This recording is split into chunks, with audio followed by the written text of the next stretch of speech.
Now, in the meantime, 8 illegal firearms were found during a major police operation at the National Stadium East Field and in the Nannyville community.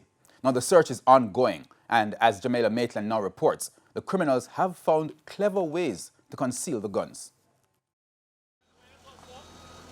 Police officers at work in a section of Nannyville close to the National Stadium East Field.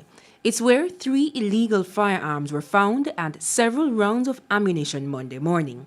It's the second consecutive day of what Deputy Commissioner of Police in charge of crime, Fitz Bailey, is describing as an intelligence-led search of the area. This is what you call A1 intelligence that we are seeing, and we have spoken about the hit rates, and we are getting better at what we do when we make reference to hit rate.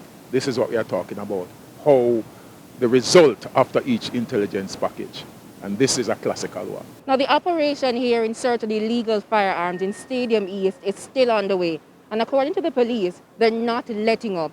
Of the 3 illegal firearms found so far, 2 of them were hidden in construction materials like that one. Crime is not a police problem, it's everybody's business. And what you saw on this operation, the unique way and the pain that these criminals will go at to conceal their weapons. But we are prepared for it, we are prepared for the task, and as I said yesterday, this is just a foretaste of what is coming.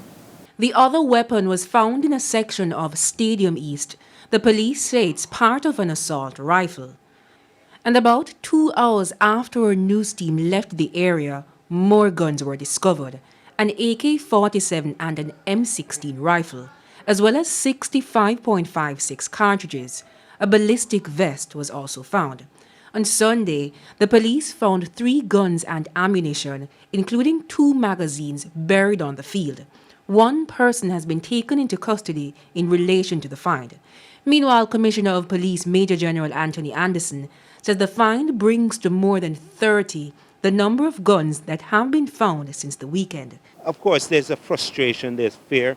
So part of this is to allay some of those fears. You have all the other major crimes going down and homicide is flaring. So we have to relook, recalibrate, look at what is causing that particular thing and hit it directly. Jamaica Maitland, TVJ News.